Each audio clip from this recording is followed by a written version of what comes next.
Está con nosotros Anabela. No, me quedé corta, ya se fue Anabela. Bueno, estando con Anabela, yo recordaba contigo, porque a propósito de los libros del centro. Hola Carmen, buen día, bienvenida. Buen día Alejandro, buen día amigos y amigas de La Mañana en Camino. Que hay un concepto en el que tú insistís mucho y tiene que ver con el libro objeto, ¿verdad? Nadie va a reconocer que lo más importante de un libro es lo que está escrito, más cuando el libro es bello en sí mismo, también es una buena noticia, ¿no? Bueno, y en este caso, mi querida Carmen, no viniste sola como habíamos anunciado. No, estos días ando acompañada de autores y autoras. En esta oportunidad estoy acompañada de Roberto Bennett, viajero incansable, cronista incansable, y además talentoso. ¿Cómo andás, Roberto? Buen día y bienvenido. Hola, buen día, gracias por la invitación. Bueno, bienvenido otra vez, ¿no? Porque ya has estado acá, ¿no? ¿O no? No. Bueno, hubiera jurado que sí. No, tú me confundes por tus programas en la Galería del Notariado. Ahí está, en el Teatro Notariado, en Escritores a Mano. Ahí está. Por ahí. No, pero en otras presentaciones nos hemos visto, me parece. Nos hemos visto actividad de rumbo veces, sí. Bueno, lo cierto es que Crónicas de Rincones Lejanos, hablando de viajes, hablando de latitudes, hablando de mundos anchos y ajenos. En todo caso, un amigo me dijo, el mundo cada vez es menos ancho. Igual sigue siendo ajeno, ¿eh? Sí. Buen punto. Pero lo que sí está claro es que cada vez es menos ancho, ¿verdad? Sí, eso creo que está fuera de discusión, ¿no? Y de alguna manera también, uno, de alguna manera, tiene más posibilidades, creo, ahora de apropiarse. También. En alguna medida, por lo menos de una parte de las vivencias, de las cosas del mundo, porque llegás a ellas, porque las... Sí, tenés acceso ahora, tenés ¿no? acceso, entonces creo que es otro modo de apropiarse, no el que están todos pensando, pero... Bueno, mira, dice el profe Lauro, nuestro querido amigo Lauro Marauda, a propósito del libro de Roberto, siempre da el tono justo con la información necesaria para ubicarse en las regiones y las personas con las que trabó contacto, y con una forma de contar que resulta muy amena y hasta didáctica. Bennett logra lo máximo a que pueda aspirar un cronista: interesar vivamente al lector y hacerle ver y sentir lo que vio y sintió en sus viajes y llevarlo como un niño fascinado de la mano. Si yo escribiera un libro de crónicas y de mi libro de crónicas dicen eso de mí, no sé si salgo por la puerta, ¿no? Y si lo dice Lauro Marauda, además. Sí, lo dice, Porque además, justamente, según él, das en el blanco de los objetivos que se plantea un libro de crónicas, ¿no? Sí, que el libro de crónicas tiene unas características muy propias. Específicas. ¿no? Muy específicas, exactamente. O sea, si bien es literatura, no es ni ficción, ni construye una historia imaginaria, sino que está basada en experiencias y cómo uno vive las experiencias y luego ese intento por transmitirlas para que el lector pueda viajar contigo, porque la persona que lo está leyendo sienta que está disfrutando del viaje o de la experiencia tanto como el que la vivió en persona. Esto viene de Mark Twain, claro. O sea, aquí no se está inventando nada. Viene de mucho más lejos. O de más lejos. Bueno, más lejos. Viene de Marco Polo, viene de mucho más lejos. Exacto, pero el que hizo de la crónica de viajes realmente un proyecto en sí mismo para vender como escritor fue él, y luego lo siguieron infinidades. Sobre todo en el mercado anglosajón se encuentran muchos libros de viajes, ¿no? Y hay hasta escritores que en algún momento dedican 1 o 2 libros a contar sus experiencias en los viajes. No son libros turísticos, ¿verdad? De consejos turísticos. No, bueno, ahora ha surgido en alguna medida este libro te invita a viajar. Yo digo, está bueno porque hay cosas que la mirada de Roberto puede hacernos descubrir cuando lleguemos a un lugar. De repente él pone la mirada en lugares que de repente un viajero distraído, ¿no? Pasa por alto. Pasa por alto. Y entonces en esa medida está bueno. Sí, además son lugares o son situaciones o son sitios dentro del lugar que normalmente no están en los folletos turísticos. O sea, lo que tú has dicho recién es muy cierto. O sea, la intención no es escribir un libro para una agencia de turismo. Esa mirada que se posa en un lugar distinto o por lo menos no frecuentado por las agencias de turismo, ¿ocurre como fruto de una acción deliberada? ¿Voy a ver lo que no? ¿O cuando querés acordar, tú mismo estás interesado en cosas que de pronto no se transforman en postales? Bueno, un poco de todo. En algunos casos, en este libro hay ejemplos de situaciones en las cuales yo me encontré porque profesionalmente tuve que ir a ese sitio o tuve que tratar con esa gente. Y luego hay otros que son por puro placer. Claro. O sea, el ir a un lugar, pero desviarte de donde va. Te lo ilustro, no está en el libro porque esto sucedió hace 15 días. Pero creo que contesta tu pregunta. Acabo de volver con mi señora, con Claudia. El domingo volvimos de Colombia. A la que le prometemos que la foto que tomamos se la vamos a pasar. Bueno. Volvimos de Colombia y de Panamá. Entonces, 2 ejemplos de lo que, para responderte a ti. En Medellín, a mí me gusta siempre hablar con la gente pero sacarlos de la rutina turística. Y terminamos yendo a una plantación de café en las montañas a 2.000 metros de altura, con el río Cauca, el Valle del Cauca debajo, en plena selva realmente, arriba, a un cafetal. Estuvimos todo el día con el dueño, fue fascinante. Ya estoy buscando material para otro libro. Pero yo quería una cosa así. Éramos nosotros 2 y la gente que estaba trabajando. En Panamá averigüé que hay un parque nacional, el Parque Nacional del Río Chagres, que es en plena selva, y en Panamá la selva es selva, de verdad. Y hay una reserva indígena de los indios en Verá. Entonces nos fuimos en canoa con los indios, canoa hecha de un tronco de árbol, a la reserva, y pasamos todo el día y nos pasearon por el río y fuimos a una cascada y comimos con ellos ahí lo que comen. O sea, no está en los libros. Casi un trabajo antropológico. Sí, supongo que sí, en cierta forma, porque uno, digamos que entra a conocerlos y cuando la gente ve que tú estás interesado en ellos realmente, se abre. Y sobre todo la gente a la cual no va mucho visitante, porque una anécdota que yo cuento aquí en el libro, cuando tuve la suerte de ir a la aldea a Yufure, de donde venía Kunta Kinte, el famoso personaje. Ahí ya habían llegado los turistas americanos, después del libro y la serie de televisión. Entonces ya no era tan natural. Claro. Y yo noté que la gente que habitaba ese villorio ya tenía las respuestas aprendidas de memoria. Claro. O sea, no podías averiguar la verdad, sino que había un libreto y te daban el libreto y hacían las cosas que ellos entendían que los turistas pedían.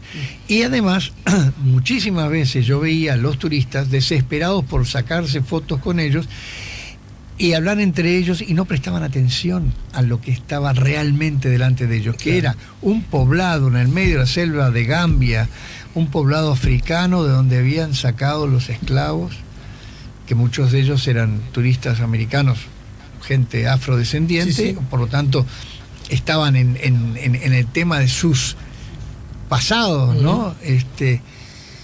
Pero era más fuerte el alma del turista. Sí, ¿no? Entendido. Y cuando vos, porque fuiste muy claro acerca de cómo es que te logran interesar determinadas latitudes, determinados sitios, pero alguien podría decir, bueno, pero esa experiencia podría acabarse en eso mismo, ¿verdad? En la experiencia que tú tenés. ¿Qué surge en vos? ¿Cómo surge en vos la necesidad de, además de transformarlo en memoria escrita y libro que además va a ser su propio viaje, su propia peripecia? Bueno, es casi una necesidad de poder ponerlo en papel, ¿no? Ponerlo en la computadora hoy en día. Sí, sí. Pero siento una necesidad de reflejar lo que vi y lo que sentí. Sobre todo lo que sentí al vivirlo. Porque si no estaría, vuelvo a repetir, haciendo un folleto turístico. Diciendo, y el tercer día vamos a tal lado y salimos a las 8 de la mañana. Sí. Pero no es eso lo que a mí me gusta contar. ¿Y tomás notas durante el viaje? ¿Haces grabaciones? Sí, ¿O todo lo guardás en... No, lo guardo en servilletas. Tengo unas libretitas que siempre llevo conmigo. A veces no es cómodo, lo hago de noche cuando vuelvo al hotel, otras veces tomando un café. Nunca delante de la persona con la que estoy hablando. Porque eso he notado que ahí se convierte en una entrevista. Sí. Y la persona cambia. Claro. Y según su cultura cambia la forma de relacionarse contigo y la forma de transmitirte sus vivencias. Cambia, hay un cambio. Se endurece, digamos, la conversación. Entendido. Carmen, y a propósito del... No estaríamos hablando de un género, quizás un subgénero, no sé, vos me podés ayudar. Sí, las crónicas son, formalmente, son relatos. Hay dos tipos importantes de crónicas, de relatos, los que hacen hincapié en el tiempo y los que hacen hincapié en el espacio. Y ahí tenemos crónicas y estampas. Pero dentro de las crónicas, que son viejas como el hombre, están la impronta que hace cada cronista, ¿no? Está el cronista de guerra, está el cronista de viajes, está el cronista histórico, está el cronista, ¿no? Hay infinidad de cronistas. Es muy bueno, Roberto, para hacer sus descripciones, para poner la mirada en lugares donde otros no ponen. Es muy bueno también para transmitir, porque él decía lo que siento, y es cierto. Él da la descripción de un lugar, la da a través de toda la gama de sensaciones, de lo táctil, de lo olfativo, de lo gustativo, aparecen todas las sensaciones que podemos experimentar, no solo las que nos da la vista, y las auditivas están muy marcadas, o sea que de alguna manera revivís eso cuando lo lees. Y después aparece el personaje humano como algo central, o sea, ese lugar en relación con quien vive ahí. Claro. Entonces es una mirada muy diferente. El atractivo de la crónica, como el atractivo de la novela, como el atractivo de los cuentos, no está tanto en lo que te cuentan, sino en cómo te lo cuentan. Claro. ¿No? Porque él dice, esos lugares, yo no hago el circuito turístico, de acuerdo. Pero sobre eso tú lo contás, sobre ese lugar que vas, que se sale del circuito turístico, lo contás de una manera que es lo que resulta muy atractivo, porque está ese factor humano allí, claro, muy presente. Y entonces es un viaje completo, porque tú no es que sabes cómo es el lugar, sino que en alguna medida sabes cómo se vive en el lugar, qué pasa con el lugar. Justamente quería, ya en el último tramo, Roberto, preguntarles, porque a mí me da la sensación que ante este tipo de hechos pueden abrirse por lo menos dos caminos que son bien antagónicos. Uno, una mirada hacia el otro, soberbia, superior. Y la otra, una mirada edulcorada, casi paternalista, ¿verdad? Frente a un mismo hecho, frente a un mismo lugar. ¿Vos qué dirías a propósito de tu propio trabajo? No, ninguna de las dos, o sea, por eso puse colonialista dos extremas, en absoluto, ¿no? Al contrario, crítico. Hay veces que me da vergüenza de ser descendiente de europeos, ¿no? Cuando estás viajando en África, cuando estás viajando en América, cuando tú ves lo que ha sido la acción, digamos, ¿no? de los colonizadores, y tampoco dar la imagen de que el nativo sea o sea indiano, por llamarlo de alguna manera, sea americano, hay que tomarlo como que todos son buenos y nosotros somos todos malos. Sí, que yo veo que hay una puja constante de ambas cosas, ¿no? Claro. Nosotros a ustedes venimos a explicarles cómo es la cosa, claro, la actitud soberbia colonialista, pero que veo que ahora se ha puesto muy arriba de la mesa. Muy de moda. Ay, cuánta sabiduría tienen, qué noble. Viste, como una cosa, y además qué horrendos y espantosos somos nosotros. Y lo más probable es que es verdad, que tengamos cosas horrendas y espantosas, pero que también tenemos 2 o 3 buenas, claro, y que ellos tengan 2 o 3 buenas y 4 o 5 espantosas, ¿no? Exactamente. Yo voy a decir una cosa que va a irritar a la mitad más uno de los uruguayos, pero Galeano a veces tendía a eso. A esa mirada que un poco... atendía la mirada de que el nativo es bueno y el que lo hizo pelota, hablando en criollo, sí. fue el europeo. Bueno, por justicia histórica, pero yo no estoy con Galeano. Pero está bueno planteado. Déjeme pudrir esta charla. La Copa Libertadores de América se va a jugar en España ahora. El oro. Las Libertadores de América, porque ya no solo un torneo, se llama Libertadores de América. Exactamente. Bueno, a modo de curiosa anécdota. Claro, pero el tema es el que no debemos olvidarnos tampoco que entre ellos las tribus americanas eran sumamente crueles. Sí. Y las cosas que se hacían entre ellos no eran juego de niños. Sí, claro. O sea, vamos a ser claros, hay buenos y malos de los dos lados. Lo que pasa que lo que se hizo en nombre de la cruz y en nombre de del Europa dinero, y en nombre del oro, y lo ves muy claramente cuando vas al Museo del Oro en Bogotá, es aberrante. Claro. ¿No? Es aberrante. Sí. O sea, y cómo se destrozó a una cultura que era rica en sí misma, es vergonzoso. El libro se llama Crónicas de Rincones Lejanos, y así en una breve lista, ¿de qué latitudes estamos hablando? ¿De qué rincones? No. Hay desde Japón a los Emiratos Árabes, África, América. O sea, de varios continentes, sí, y a lo largo de mucho, poco tiempo. A lo largo de años. Sí. Es una recopilación, porque algunas fueron publicadas en revistas en Europa, en España, por ejemplo. Vos sos un escritor que también ha incursionado en la ficción con cuentos, ¿no? Sí, cuentos cortos, creo que es lo que más me... Y yo imagino, estimado Roberto, que muchas de esos estímulos se habrán presentado ante ti con una especie de musa pequeñita que te susurraba: haceme cuento. Se produjo esa tensión entre decir, o lo transformo en ficción o me remito más al concepto crónica. Mira, la tentación siempre está. La tentación de adornarlo siempre está. Lo que pasa que en casi todos los cuentos hay testigos vivos que van a leerlo, y yo no quiero que me digan: che, sos un mentiroso. Esto no fue así. Eso en un tiempo se arregla, ¿no? Sí, porque yo no voy a estar y ellos tampoco. Pero déjalo escrito todavía.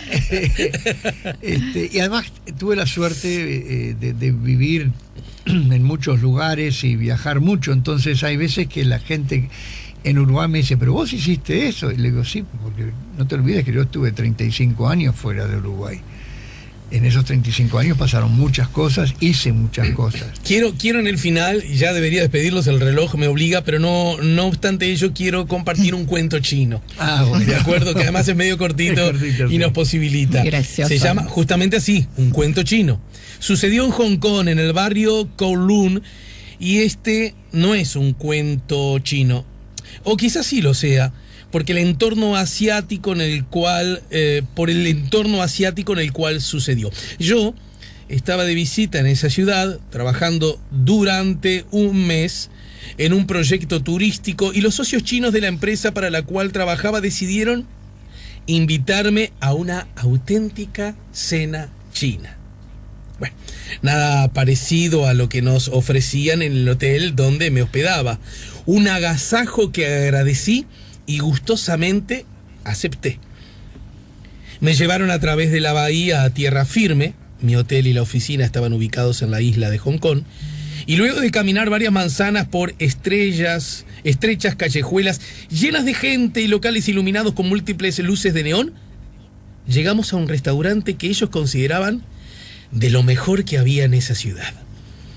Nos esperaba una mesa circular y giratoria, como es costumbre en un banquete chino, y pronto comenzaron a aparecer platos con los más variados productos y sabores. Confieso que a mí me gusta la comida china, así que no tuve inconvenientes en degustarlos y disfrutarlos hasta que llegó el momento cumbre del agasajo y un camarero trajo y depositó ante mis ojos una bandeja con un pato entero, con su cráneo partido por la mitad.